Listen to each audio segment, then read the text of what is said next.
Hey, beautiful people, welcome to Black Living Room Talk, where we share and explore through conversation, stories, and information. We talk about the concerns that center around Black health, healing, and the systems that challenge our peace.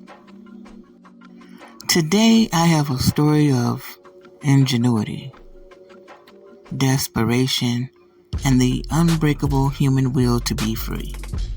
A shipment of dry goods.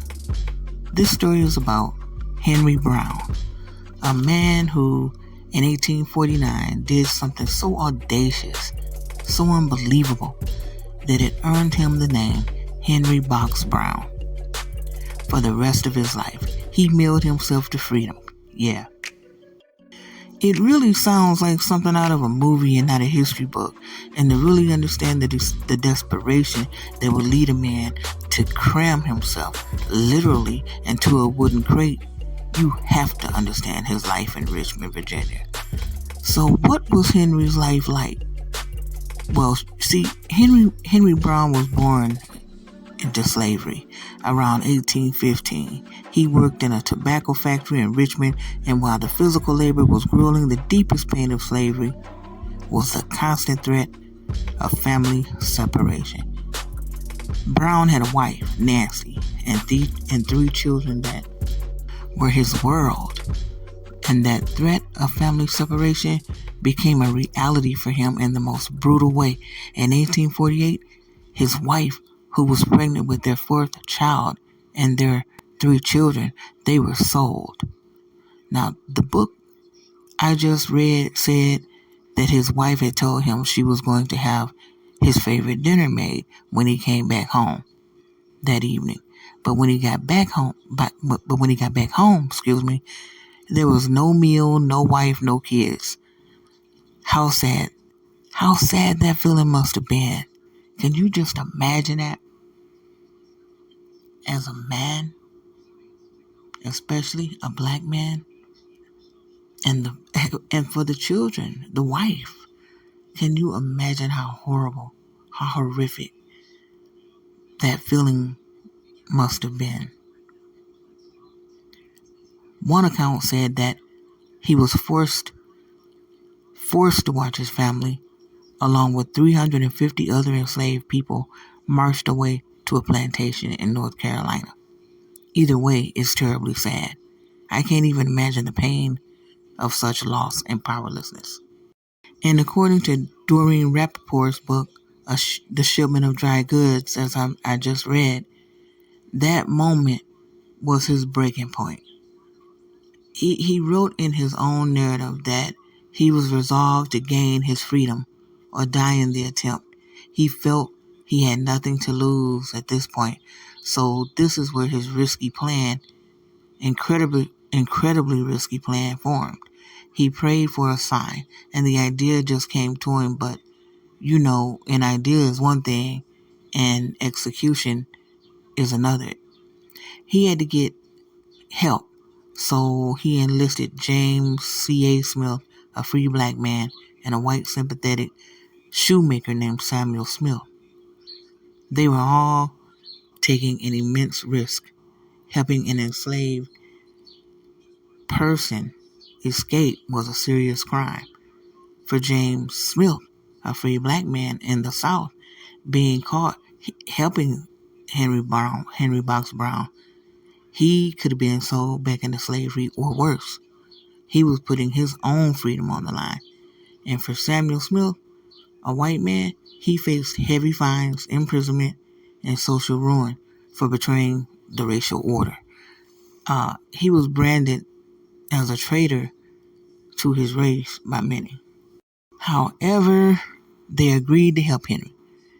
Samuel Smith went to the office of the Adams Express Company, a shipping service, and arranged to send a box of dry goods to Philadelphia, to the office of a known abolitionist named James Miller McKim. This wasn't just any container either. It was custom built, 3 feet long, 2.5 feet deep, and 2 feet wide. It was lined with a coarse woolen cloth. Brown was a stout man, about 5'8" and 200 pounds, it says. So This was an incredibly tight fit. Incredibly tight. They drilled 3 small holes for air, but they were careful to make them look like they could be natural imperfections in the wood. He took with him a small bladder of water and a few biscuits. On the outside of the box, they wrote in large letters, "This side up with care."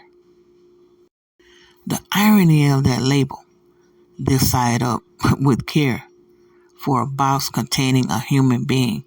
So on March 29th, 1849, the journey began. A 27-hour trip, which was an absolute nightmare. The box traveled by wagon, railroad, and steamboat. The box was handled roughly and thrown around, the instructions this side up ignored. At one point on the steamboat, the handlers placed the box completely upside down. It was upside down for like an hour and a half. Brown said the blood vessels in his head felt ready to burst. He was in agony, barely able to keep from screaming out. Damn. If he had have, if he had screamed, if he had screamed out, this would have meant certain capture and death. He was fading in and out of consciousness. It was really like a test of human endurance. He was saved when 2 passengers, needing a place to sit, decided to turn the box over and use it as a seat. This random act saved Henry's life, for real. The fate of his entire escape, his life, resting on 2 strangers just wanting to sit down. After 27 hours of excruciating pain, after 27 excruciating hours, of being tossed around in total darkness, the box finally arrived at the office of the Pennsylvania Anti-Slavery Society in Philadelphia. The abolitionists were there waiting for the shipment. They didn't know what to expect. It was incredibly tense. They knew a man was supposed to be inside, but they had no idea if he was dead or alive after such a perilous journey as this. The room was silent as they gathered around the box. James Miller McKim knocked on the lid and asked if all was okay in that box. A faint voice said, "Yes." Can you imagine the relief in the room? They pried open the lid and Henry Box Brown slowly rose up. He was drenched in sweat and barely able to stand, but alive. He looked at the standing men around him, and his first words spoke as a free man was, "How do you do, gentlemen?" They say he fainted. I mean, yeah. But when he recovered, he sang a song of praise. His ordeal was over. He was free. So what became of Henry Box Brown? His story was too powerful to keep quiet. He immediately became a celebrity in the abolitionist movement. He became a powerful speaker and toured New England. He created a traveling stage show called Mirror of Slavery to depict the horrors of the institution he had escaped. But his fame put him in great danger after the Fugitive Slave Act of 1850.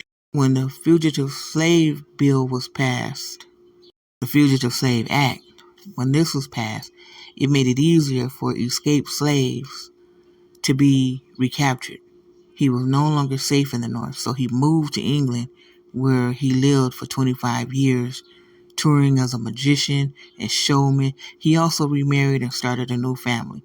Henry's story is so vividly captured in books like A Shipment of Dry Goods. It's not just a tale of escape, it's a testament to the fact that you can cage a person's body, but you can never truly extinguish their desire for freedom. Henry Box Brown's journey wasn't just 250 miles in a box. It was a journey from property to personhood. I am TB Waheed, your host. Please join me next time as I discover another book that helped to shape our world. And I wish you peace, love, and light. I hope you are enjoying the weather wherever you are. I hope it's nice. And There's more to come. Please stay tuned for more conversation, stories, and information in Black Living Room Talk. Hotel.